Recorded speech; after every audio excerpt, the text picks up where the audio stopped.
वंदना सतवारे वंदना सतवारे वंदे तु सवसिजे द्रोवचलमणो वा गतिं पते वोचामि समय पावो मीनमो सुध केवली वणिदं नमः समय साराय स्वानुभूत्या चकासते चित्स्वभावाय भावाय सर्वभावांतरचिरे। ये वितरागी देव शास्त्र गुरु धर्म की यह ग्रंथाधिराज समय सार जी कलिकाल सर्वज्ञ कुंद कुंद आचार्य देव द्वारा रचित आज से 2000 वर्ष पहले इसी भारत भूमि पर ये भावलिंगी संत अस्थि की मस्ती में मस्त होकर के स्वसंवेदन प्रणमन करते थे और जब उपयोग बाहर आता था तो उपयोग की बहिर्मुख दशा में उस ज्ञायक स्वरूपी भगवान आत्मा का उपदेश देते थे, जिसमें अपनापन करने का नाम सम्यक दर्शन है, जिसको जानने का नाम सम्यक ज्ञान है, जिसमें रमने जमने का नाम सम्यक चारित्र है। ऐसे रत्नत्रय स्वरूप भगवान आत्मा का उपदेश वो देते थे। उनके द्वारा रचित ये ग्रंथाधिराज समय सार आगमों का भी आगम है, समस्त जिन शासन का आधार स्तंभ है। यह साधकों की कामधेनु, कल्प वृक्ष और चिंतामणि रत्न के समान है। इसकी हर गाथा और हर कलश 7वें छठे गुणस्थान में झूलते हुए दिगंबर संत महामुनिराजों के आत्मानुभव से निकले हुए हैं। इसलिए ये ग्रंथ में आत्मानुभव की प्रेरणा देता है कि आत्मा का अनुभव कैसे होवे। ऐसी प्रेरणा इस महान ग्रंथ के माध्यम से आप और हम सभी को मिलती है। कुंद कुंद आचार्य देव, जिनको 5 नामों से जाना जाता है। कुंद कुंद इनका नाम इनके गांव नगर के नाम पर इनका नाम जो है कुंद कुंद पड़ा है। पद्मनंदी इनके गुरु ने इनको ये नाम दिया था, पद्मनंदी। और एलाचार्य, एलाचार्य क्यों कहा जाता है? हैं? हाँ, आप और हमने यह पढ़ा है कि इलायची के आकार के कारण से इनको एलाचार्य कहा जाता है। लेकिन एला का मतलब इलायची भी होता और एला का मतलब लघु भी होता है। तो ये सीमंदर परमात्मा की दिव्य देशना को सुनने के लिए विदेश क्षेत्र गए थे और वहां सभी जीवों की शरीर की अवगाहना 500 धनुष की थी। और इनका आकार कितना था? बिल्कुल लघु था, छोटा था। तो इस कारण से इनको एलाचार्य जो है नाम पड़ गया, एलाचार्य कहा जाता है। इसी प्रकार से वक्र ग्रीवाचार्य, वक्र ग्रीवाचार्य क्यों कहा जाता है? हाँ, यही पढ़ा है आप और हमने कि ग्रंथ लिखते लिखते इनकी गर्दन टेढ़ी हो गई थी, इसलिए इनको वक्र ग्रीवाचार्य कहा जाता है। लेकिन न्याय यह कहता है कि महापुरुषों की पहचान हीन अंगों से नहीं होती है। महापुरुषों की पहचान हीन अंगों से नहीं होती है।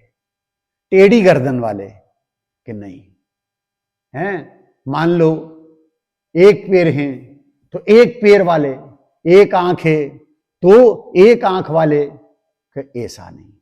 न्याय क्या कहता है कि इनके शरीर का आकार तो लघु था लेकिन गर्दन इनकी लंबी थी।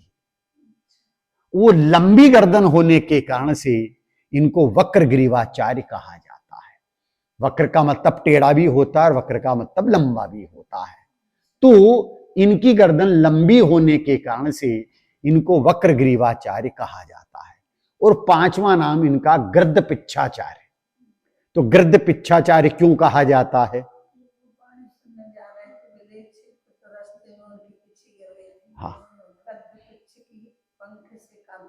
बहुत बढ़िया है।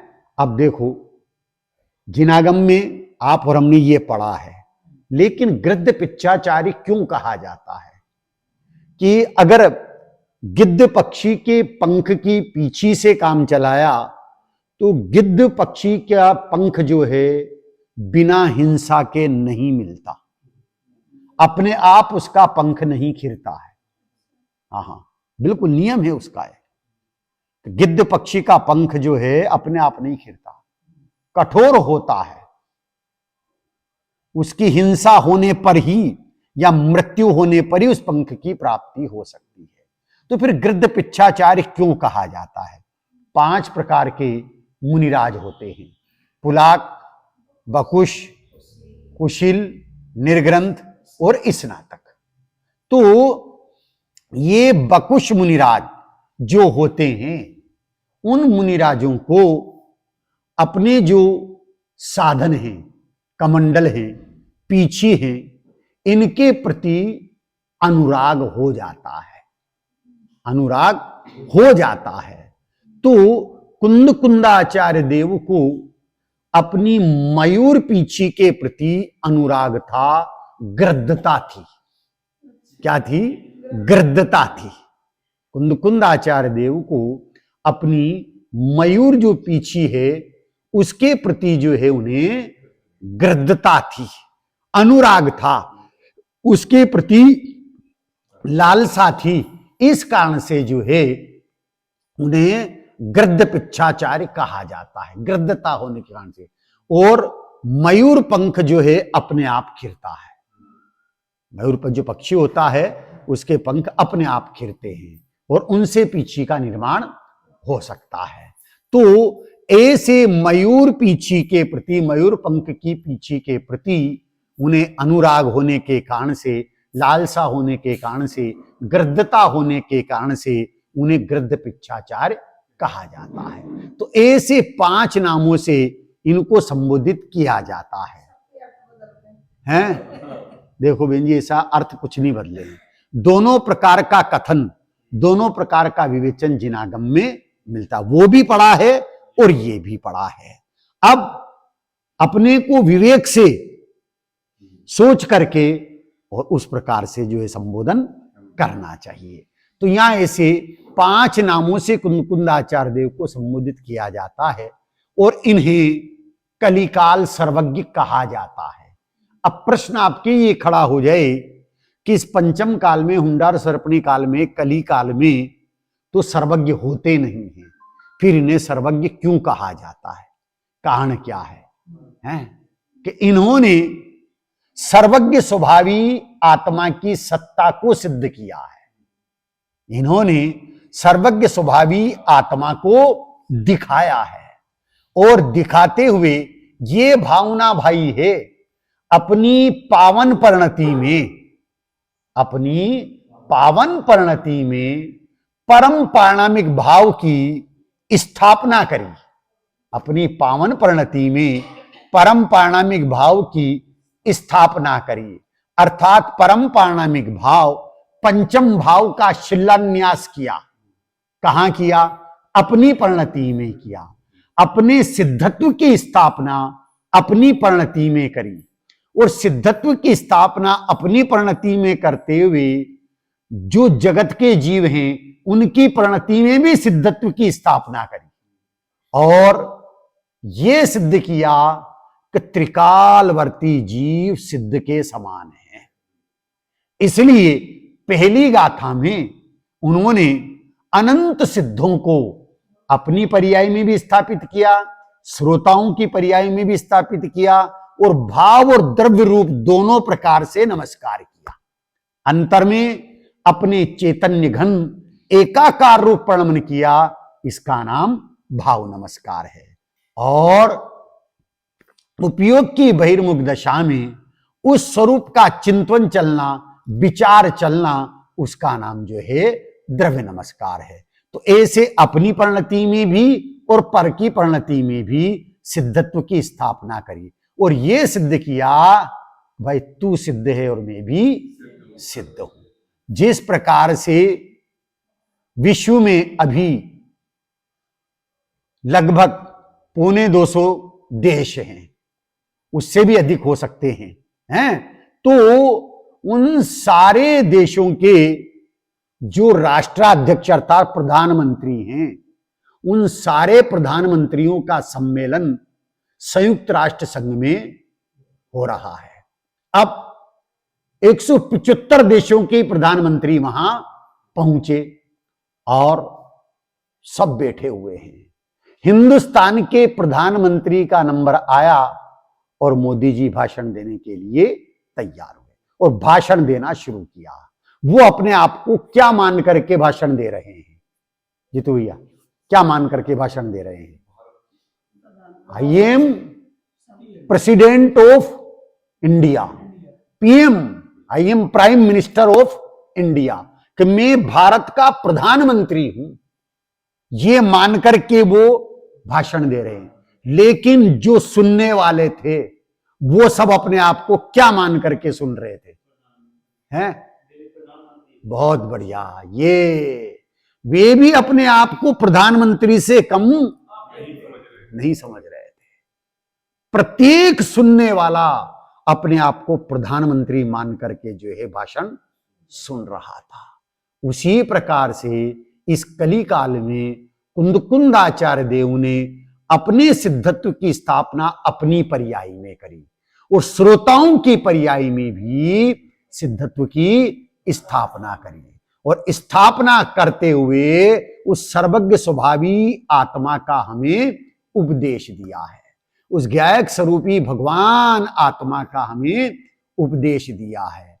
समय सार का सार त्रिकाली ध्रुव परमात्म, जीवन का आधार बने कारण परमात्म, उसमें ही नित रहे निरंतर बीरा अंतर, केवल ज्ञायक भाव चित्त में रहे निरंतर, केवल ज्ञायक भाव चित्त में रहे निरंतर। समय सार का सार त्रिकाली ध्रुव परमात्म, क्या सिद्ध किया है? समय सार का सार वो त्रिकाली ध्रुव भगवान आत्मा है। वो त्रिकाली ध्रुव भगवान आत्मा की स्थापना अपनी पर्याय में करी और श्रोताओं की पर्याय में भी स्थापना करते हुए सिद्ध किया है कि सिद्ध से कोई कम है ही नहीं।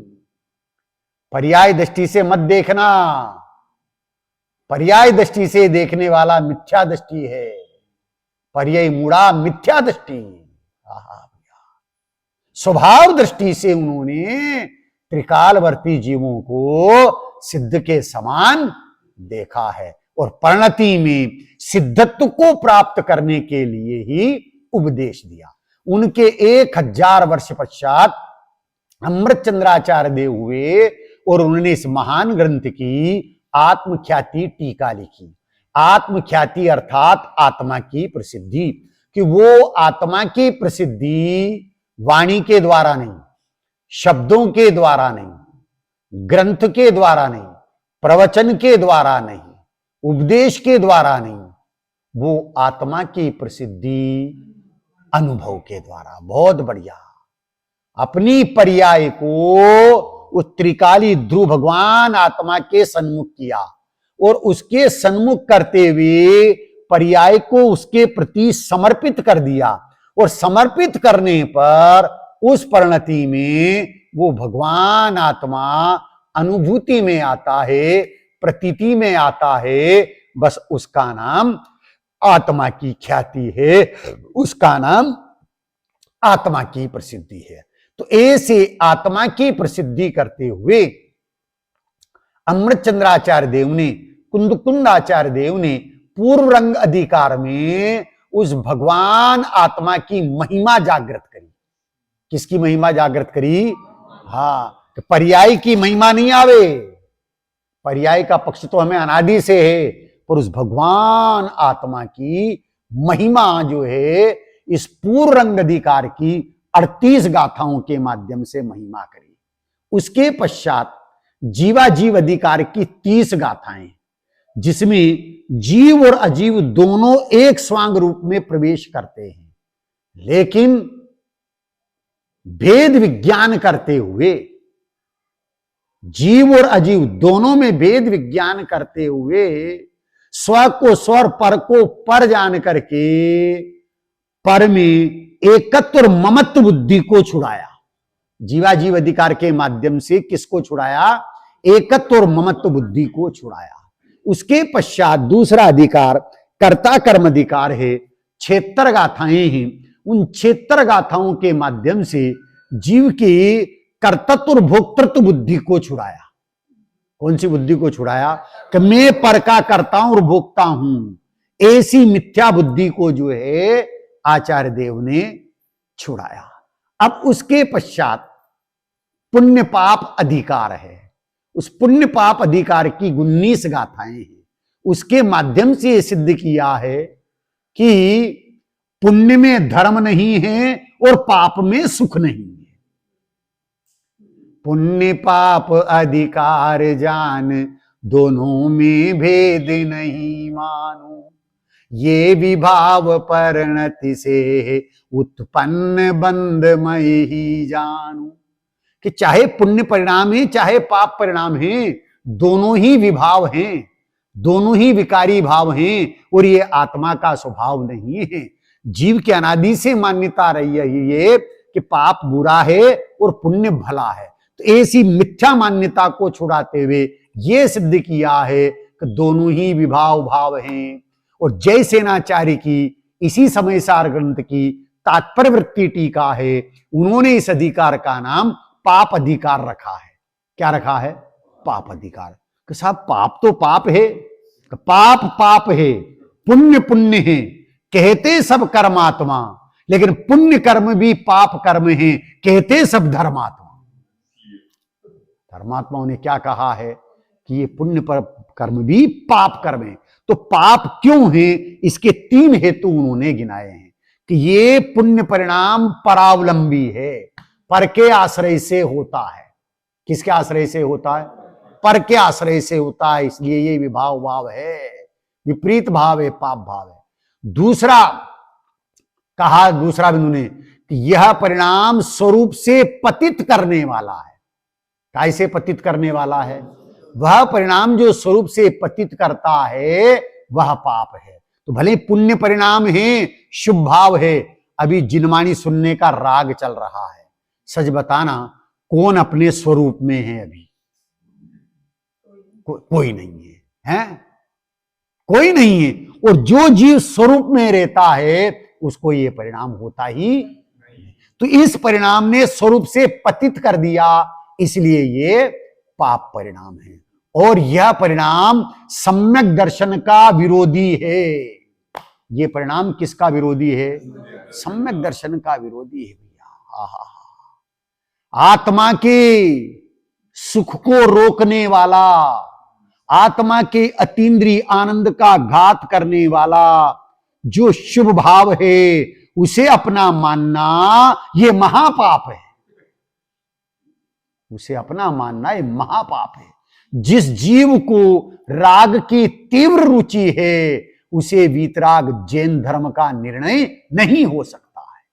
गुरुदेव श्री ये बोलते थे कि जिस जीव को राग की तीव्र रुचि है उस जीव को वीतराग जैन धर्म का निर्णय नहीं हो सकता है। तो पुण्य पाप अधिकार के माध्यम से दोनों को विभाव भाव सिद्ध करते हुए ये सिद्ध किया दोनों बंध के कारण है, संसार के कारण है, इसलिए है ये। उसके पश्चात आश्रव अधिकार की 17 गाथाएं जिनके माध्यम से सिद्ध किया गया है। मैं आश्रव अधिकार जान कर राग द्वेष हर मोह हरूं, भिन्न द्रव्य आश्रव से होकर भावाश्रव को नष्ट करूं। मैं आश्रव अधिकार को जान करके राग द्वेष मोह हरूं, इनका अभाव करूं। कि जब तक ये राग द्वेष का परिणाम परिणति में रहेगा, सम्मर प्रकट नहीं होगा, धर्म प्रकट नहीं होगा। भिन्न द्रव्य आश्रव से होकर भाव आश्रव को नष्ट करूं। क्या करें? भाव आश्रव अर्थात परिणति में होने वाले रागादि विकारी भाव, वो भाव आश्रव हैं भैया। जब भाव आश्रव नष्ट हो जाएंगे तो द्रव्य आश्रव का आना स्वयं रुक जाएगा भैया। तो यहां आश्रव के बाद में संवर अधिकार लिया है। अब आपके शंका खड़ी हो जाए कि आश्रव के बाद तो बंद आना चाहिए।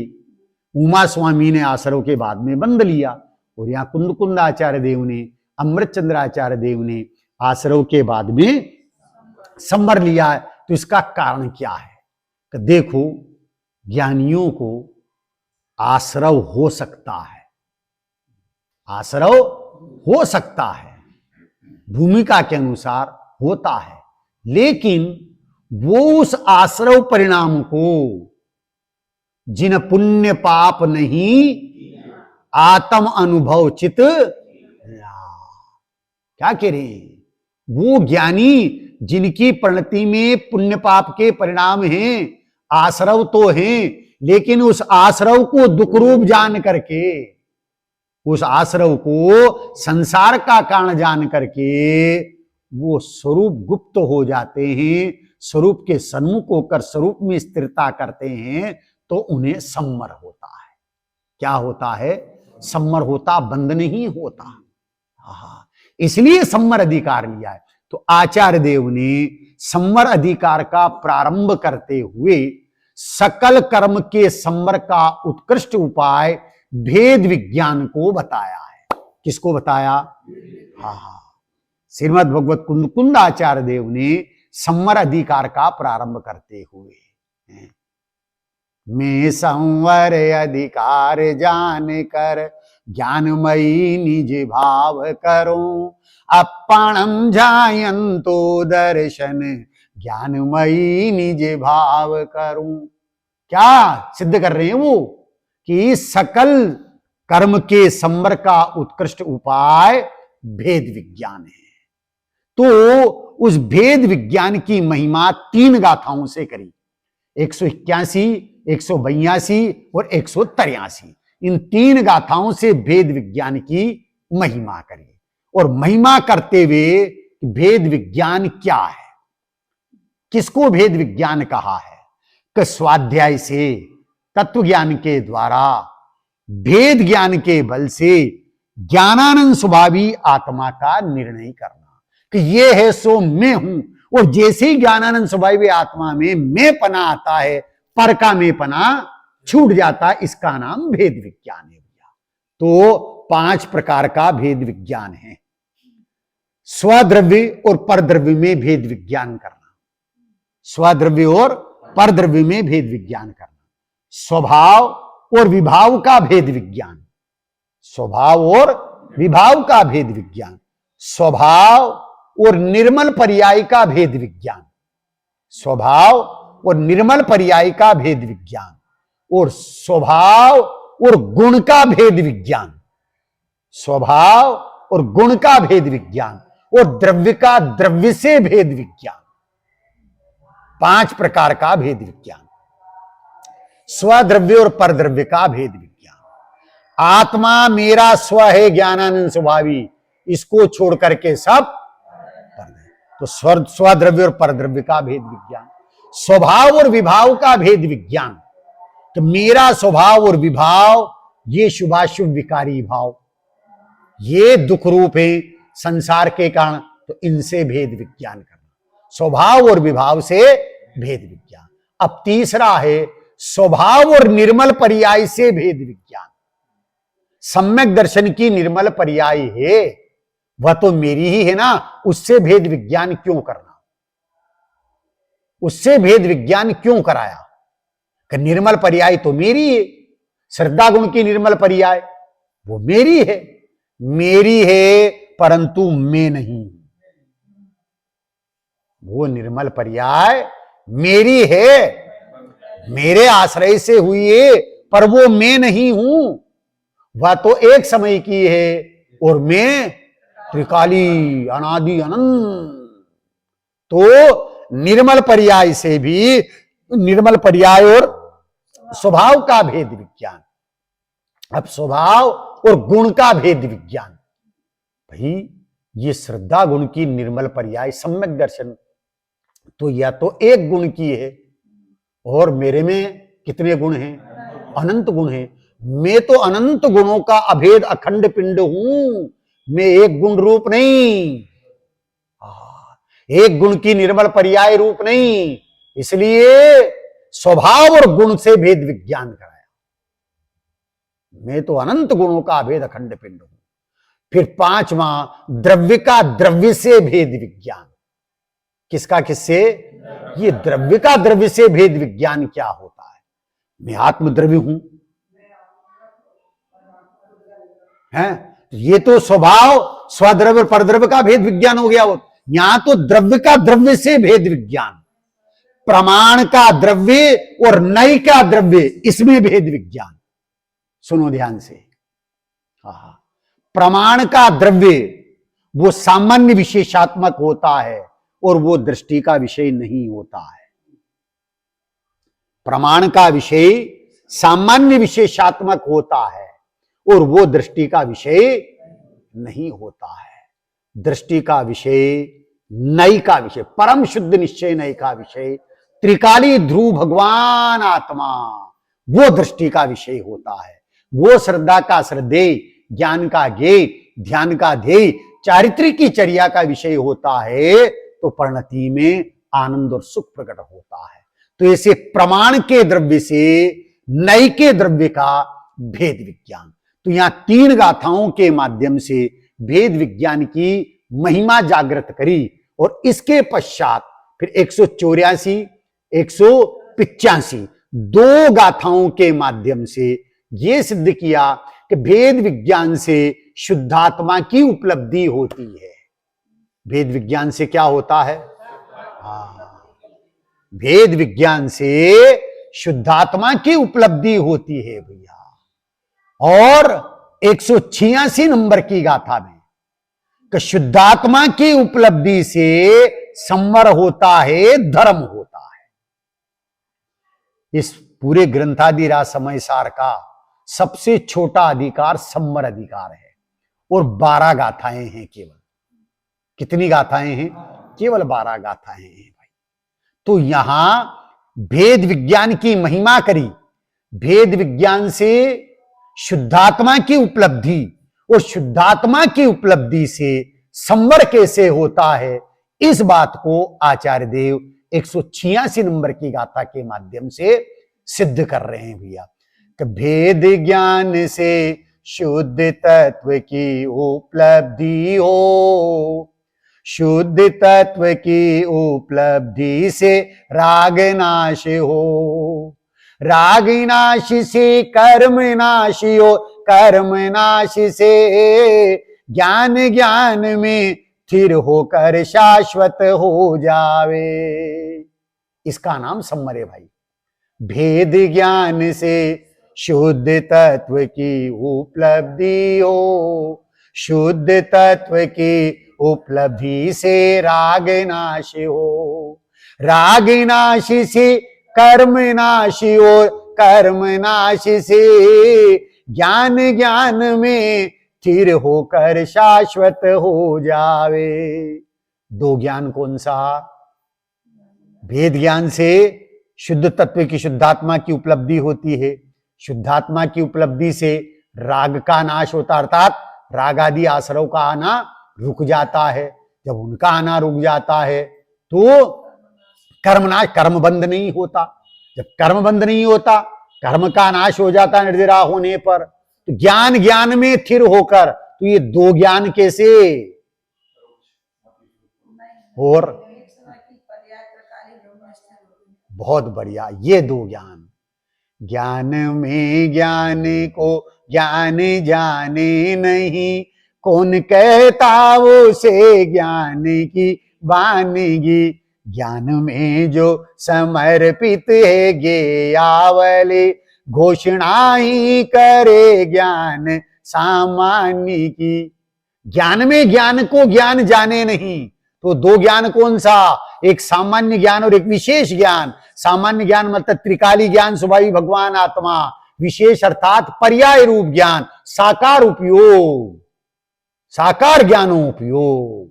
वो सामान्य ज्ञान स्वभाव में त्रिकाली में स्थिर हो जाता है तो शाश्वत हो जावे, अर्थात परिणति बाहर नहीं आवे। तो ज्ञान ज्ञान में ऐसा स्थिर हुआ कि सम्मर के बाद निर्जरा और निर्जरा के बाद मोक्ष हो जाए भैया। तो यहां ये सिद्ध कर रहे हैं कि भेद विज्ञान से शुद्ध तत्व की अर्थात शुद्धात्मा की उपलब्धि होती है, और शुद्धात्मा की उपलब्धि से राग का नाश होता है। और संवर कैसे होता है, इसको 186 नंबर की गाथा के माध्यम से सिद्ध करें। पेज नंबर 292, संवर अधिकार 186 नंबर की गाथा। शुद्धम तु वियाणन्तो शुद्धम चेवप्पयं लदि जीवो, जानन्तो दु अशुद्धम अशुद्धमेवप्पयं लदि। जो शुद्ध जाने आत्म को वह शुद्ध आत्म ही प्राप्त हो, अन शुद्ध जाने आत्म को अन शुद्ध आत्म ही प्राप्त हो। जो जानता मैं शुद्ध हूँ वह शुद्धता को प्राप्त हो, जो जानता अविशुद्ध वह अविशुद्धता को प्राप्त हो। शुद्ध आत्मा को जानता हुआ अनुभव करता हुआ जीव शुद्ध आत्मा को ही प्राप्त करता है, और अशुद्ध आत्मा को जानता हुआ अनुभव करता हुआ जीव अशुद्ध आत्मा को ही प्राप्त करता है। देखो, शुद्ध आत्मा को जानता हुआ कि आत्मा शुद्ध क्यों है, आत्मा शुद्ध क्यों है, क्या कारण है कि यहां शुद्ध आत्मा को कहा है? और तारण स्वामी ने भी शुद्ध आत्मा को निज देव सिद्ध किया है। शुद्ध आत्मा भूतार्थ से निश्चय से मेरा देव है, और उसके आश्रय से पर्याय में जो अरन सिद्धाचार्य उपाध्याय सर्व साधु की अवस्था प्रकट होती है, वो कार्य परमात्मा है, वो व्यवहार से इष्ट देव है। लेकिन भूतार्थ से निश्चय से ये शुद्ध आत्मा मेरा देव है। तो शुद्ध आत्मा क्यों, क्या कारण है? तो छठी गाथा में सिद्ध किया है कि जो प्रमत्त भी नहीं है, अप्रमत्त भी नहीं है, पुण्य पाप के भाव रूप नहीं है, शुभाशुभ विकारी भाव रूप नहीं है, और एक ज्ञायक भाव है, इसलिए शुद्ध है। स्वयं सिद्ध होने से, किसी के द्वारा उत्पन्न किया हुआ न होने से अनादि है, और किसी के द्वारा विनाश को प्राप्त नहीं किया जा सकता, इसलिए अनंत है। और नित्य उद्योत रूप होने के कारण से जो क्षणिक नहीं है, और स्वयं प्रकाशमान ज्योति स्वरूप एक ज्ञायक भाव है, इसलिए शुद्ध है। छठी गाथा में तो यह सिद्ध किया कि शुद्ध क्यों, मैं प्रमत्त नहीं, अप्रमत्त नहीं, शुभाशुभ विकारी भाव नहीं, पुण्य पाप के भाव रूप नहीं, मैं तो बस एक ज्ञायक भाव, इसलिए शुद्ध। गाथा नंबर 38 में शुद्ध क्यों कहा कि ये जो नव तत्व हैं, नव पदार्थ, 7 तत्व और पुण्य पाप को मिला दे तो 9 पदार्थ, कि ये 9 पदार्थ की भेद रूप संतति से रहित मैं अभेद स्वरूप हूं, इसलिए शुद्ध हूं। गाथार्थ इसमें क्या, कि ये 9 तत्व की 9 पदार्थ है ना, ये भेद रूप हैं, ये भेद रूप में नहीं, इनकी संतति से परे, भेद रूप से परे मैं तो अभेद हूं।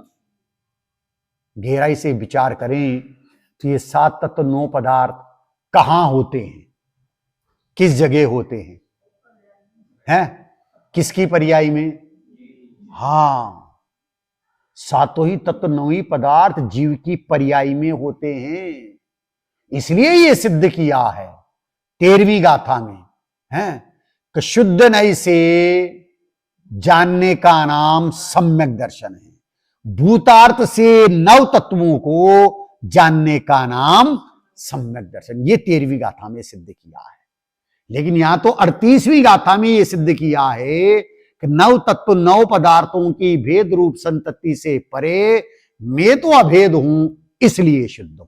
अब गाथा नंबर 73, रवि जी, गाथा नंबर 73 में यह सिद्ध किया है कि षट कारकों के भेद रूप प्रक्रिया से भी पार मैं तो अभेद स्वरूप हूं, इसलिए शुद्ध हूं।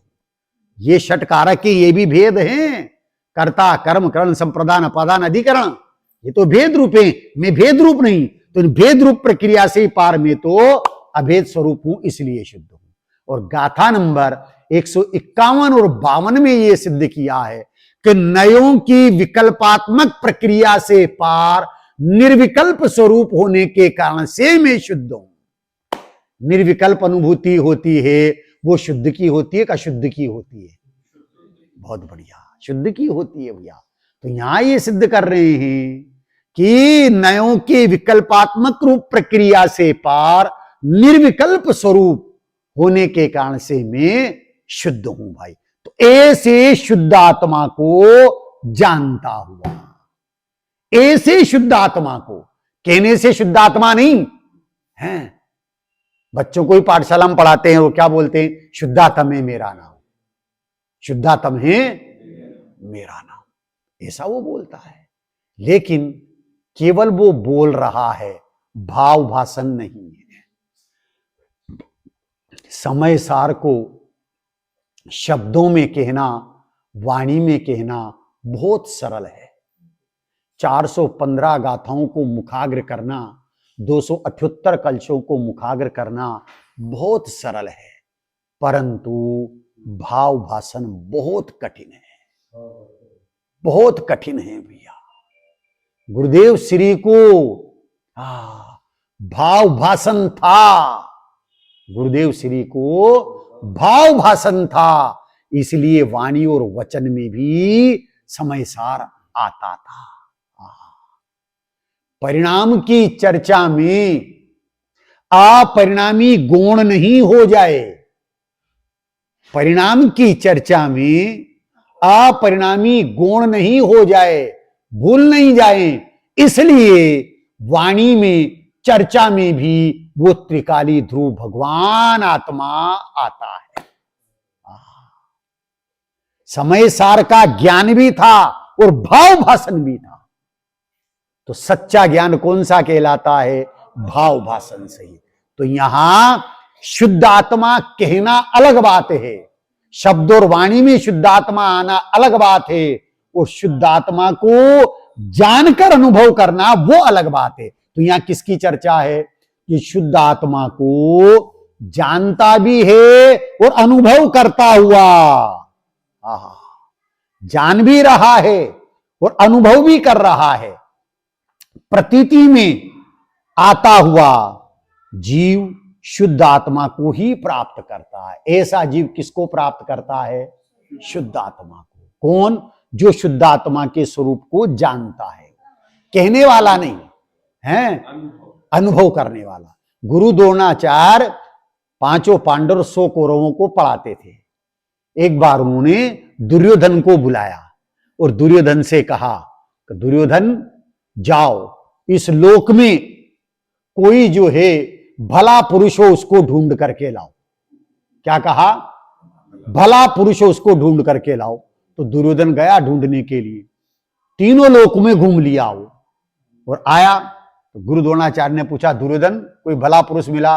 कि गुरुदेव ये लोक में कोई भी भला पुरुष नहीं मिला मेरे को, एक भी भला पुरुष नहीं है।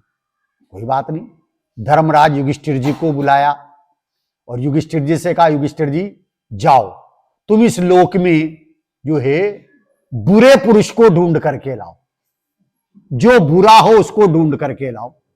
तो युधिष्ठिर जी गए, धर्मराज युधिष्ठिर जी सारे लोक में भ्रमण कर लिया और आ गए। तो गुरु द्रोणाचार्य ने पूछा, धर्मराज युधिष्ठिर जी कोई जो है बुरा पुरुष मिला? अरे तद्भव मोक्षगामी जी, धर्मात्मा जी वो हाथ जोड़कर कहते हैं, गुरुदेव इस लोक में मेरे को कोई बुरा पुरुष नजर ही नहीं आया है। हो सकता उन्हें 186 नंबर की गाथा का ज्ञान हो भी, होना भी चाहिए है, तद्भव मोक्षगामी है। जो जानता मैं शुद्ध हूं वह शुद्धता को स्वयं को शुद्ध जान रखा था, इसलिए सबको शुद्ध देखते थे। जो अपने आप को शुद्धात्मा जानता है, देखता है, अनुभव करता है, त्रिकालवर्ती जीव उसे शुद्ध ही दिखाई देते हैं, शुद्धात्मा ही नजर आते हैं। मैं ज्ञायक स्वरूपी भगवान हूं तो त्रिकालवर्ती जीव भी ज्ञायक स्वरूपी भगवान आत्मा है। ज्ञानी हर आत्मा में परमात्मा को देखता है, हर परमात्मा में निज आत्मा को देखता है। ज्ञानी हर आत्मा में परमात्मा को देखता है, हर परमात्मा में निज आत्मा को देखता है। पर यह ज्ञानी के लिए शर्त है, वो ज्ञानी जिसने शुद्ध आत्मा को जाना है, अनुभव किया है, और अनुभव करता हुआ जीव शुद्ध आत्मा को ही प्राप्त करता है। परिणति में वो शुद्ध आत्मा को प्राप्त कर लेता है। तो शुद्ध आत्मा की प्राप्ति का नाम, अनुभव का नाम, प्रतीति का नाम ही संवर है। संवर सम्यक प्रकार से जिसने वर्म तब चयन किया है, वर्ण किया है, चुना है, किसको? शुद्ध आत्मा। यह है सम्यक प्रकार से जिसने चयन किया है, वर्ण किया है, चुना है, किसको? भगवान आत्मा को, शुद्धात्मा का उसने चयन किया, उसको चुना है। तो शुद्धात्मा की प्राप्ति से, अनुभूति से उसकी परिणति में संवर अर्थात धर्म प्रकट होता है, रत्नेत्रय मोक्ष मार्ग प्रकट होता है, शुद्धता प्रकट होती है। तो उसी समय नवीन कर्मों का आना रुक जाता है, रागादि विकारी भाव रुक जाते हैं, तो उनको द्रव्य संवर कहा जाता है। उनको क्या कहा जाता है? द्रव्य संवर कहा जाता है। भाव संवर परिणति में शुद्धात्मा के अवलंबन से जो शुद्धता प्रकट हुई वो भाव संवर। अस्थि से संवर और नास्ति से संवर। अस्थि से संवर शुद्धात्मा ही है, संवर रूप ही है, शुद्ध ही है। और नास्ति से संवर परभाव की उस स्वभाव में नास्ति है, अर्थात परभावों का स्वभाव में प्रवेश, ना कर्म का प्रवेश है, ना रागादि का प्रवेश है, इसलिए नास्ति से संवर है। तो यहां शुद्धात्मा की उपलब्धि से परिणति में संवर कैसे प्रकट होता है? कि जो शुद्ध आत्मा को जानता है, अनुभव करता है, ऐसे जीव को शुद्धात्मा की प्राप्ति होती है, शुद्धात्मा को प्राप्त करता है। और अशुद्ध आत्मा को जानता हुआ, अनुभव करता हुआ जीव अशुद्ध आत्मा को ही प्राप्त करता है। आत्मा तो अशुद्ध नहीं होता, आत्मा तो स्वभाव से ही शुद्ध है, परंतु अज्ञानी जीव ने कैसा जान लिया? रागी आत्मा, द्वेषी आत्मा, मोही आत्मा, उसने नाप आत्मा का कैसे किया है? राग द्वेष मोह से, विकारी भाव से, पर्याय से विभाव भाव से आत्मा का नाप किया है, इसलिए वो आत्मा को क्या मानता है, जानता है, अशुद्ध मानता जानता है। जब अशुद्ध मानता जानता है तो प्राप्ति भी अशुद्धता की ही होती है, हैं? जो शुद्ध जानता है उसको शुद्ध की प्राप्ति होती है, जो अशुद्ध जानता है उसे अशुद्ध आत्मा की प्राप्ति होती है। तो जो सदा ही अविच्छिन्न धारावाही ज्ञान से शुद्ध आत्मा का अनुभव किया करता है, देखो अविच्छिन्न धारा का मतलब क्या है? सांची तो गंगा यह वीतरागवाणी, अविच्छिन्न धारा निज धर्म की। ये अविच्छिन्न धारा क्या होती है? इसी अधिकार में 170 नंबर के कलश में, 172 नंबर के कलश में सिद्ध किया है। अविच्छिन्न धारा दो प्रकार की होती है। एक अविच्छिन्न धारा तो सम्यक दर्शन हो गया, और जब तक मिथ्यात्व में नहीं आवे, मिथ्यात्व का उदय नहीं आवे, तब तक उसके धारणा ज्ञान में वो शुद्ध आत्मा बना रहता है। उसका नाम अविच्छिन्न धारा। पहली सम्यक दर्शन हो गया, और जब तक मिथ्यात्व में नहीं आवे, मिथ्यात्व का उदय नहीं आवे, सम्यक ज्ञान सम्यक चारित्व प्रणमन कर रहा है, तो धारणा ज्ञान में कौन बना हुआ है? आत्मा ही, शुद्ध आत्मा ही बना हुआ है। एक अविच्छिन्न धारा तो ये, और दूसरी अविच्छिन्न धारा जिसने चतुर्थ गुण स्थान में, सुदीप जी, जिसने चतुर्थ गुण स्थान में शुद्धात्मा के अवलंबन से सम्यक दर्शन को प्राप्त किया, अब उस सम्यक दर्शन के आनंद से तृप्ति नहीं हुई, संतुष्टि नहीं हुई, स्वरूप एकाग्रता और बढ़ी, तो पांचवें गुण स्थान में गया, उससे भी संतुष्टि नहीं हुई, और सातवें गुण स्थान में जीव गया। पांचवें से सातवें में अंतर की मग्नता हुई, तो बाहर में नग्नता आ गई, और सातवें से आठवें गुण स्थान में गया, और आठवें गुण स्थान में जाकर के श्रेणी मांड ली। और श्रेणी भी कौन सी मांडी? शपक श्रेणी मांडी। बहुत बढ़िया। तो शपक श्रेणी मांडी, और शपक श्रेणी मांड करके 12वें गुण स्थान में जीव चला गया, पूर्ण वीतरागी हो गया, और 13वें गुण स्थान के पहले समय में सर्वज्ञ केवल ज्ञानी हो गया। उसका नाम भी अविच्छिन्न धारा है। उपयोग एक ही गेय में ऐसा एकाग्र हुआ कि बाहर आया ही नहीं। ऐसे अविच्छिन्न धारावाही ज्ञान से जो शुद्ध आत्मा को अनुभव करता है, वेदन करता है, प्रतीति में आता है, तो उस जीव को शुद्धात्मा की प्राप्ति होती है। और ऐसे शुद्धात्मा की प्राप्ति से ही संवर होता है, और संवर के बाद निर्जरा होती है। 186 नंबर की गाथा के बाद 187, 88, 89, इन तीन गाथाओं में संवर किस क्रम से होता है इसको ये सिद्ध किया, और 90, 91, 92 गाथाओं में संवर कैसे होता है इसको सिद्ध करते हुए इस अधिकार का समापन कर दिया है। तो आपके और हमारी परिणति में भी संवर होए, इसलिए सबसे पहले भेद विज्ञान ये हुए, भेद विज्ञान की महिमा, और उस भेद विज्ञान से शुद्धात्म तत्व की उपलब्धि, और शुद्धात्म तत्व की उपलब्धि से, प्राप्ति से, अनुभूति से परिणति में संवर होता है। रत्नत्रय मोक्ष मार्ग प्रकट होता है। ऐसा रत्नत्रय मोक्ष मार्ग प्रकट हो, इसके लिए पूज्य गुरुदेव श्री ने 45 वर्षों तक किसका शंखनाद किया है? समय सार का, भगवान आत्मा का है। समय का सार, ग्रंथ समय का सार है, लेकिन समय का सार तो निर्ग्रंथ स्वरूप भगवान आत्मा होता है। ऐसे भगवान आत्मा को बताने वाले ज्ञानी पुरुष, वो क्या कहते हैं भैया?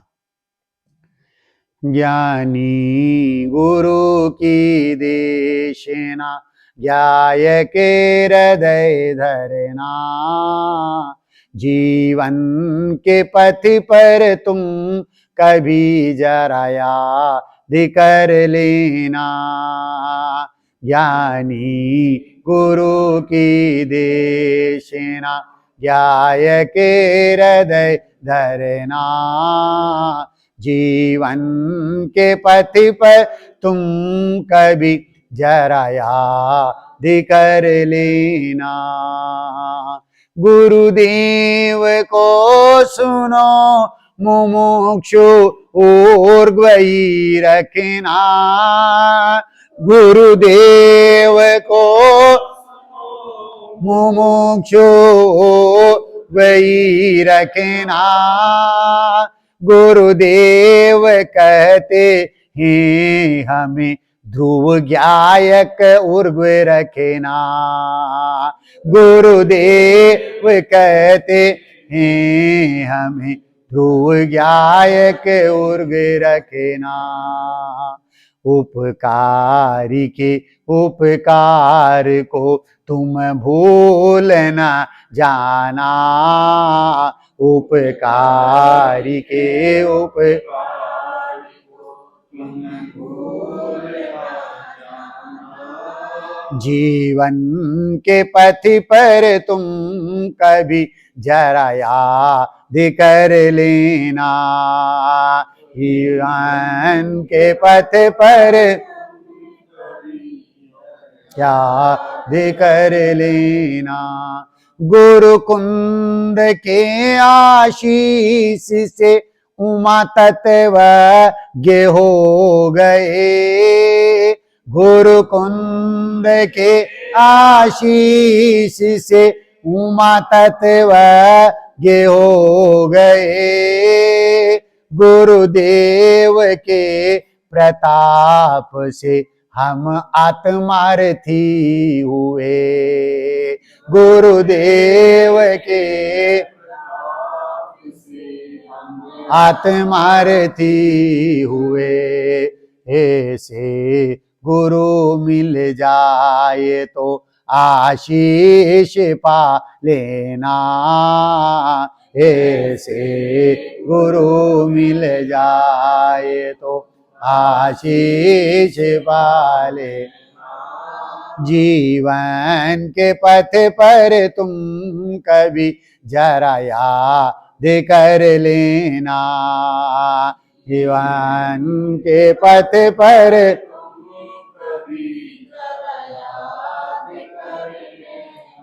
जाने में या अनजाने में दंडित किया इनने। जाने में या अनजाने में दंडित किया इनने। जाने में या अनजाने में कुछ भी कहा इनने।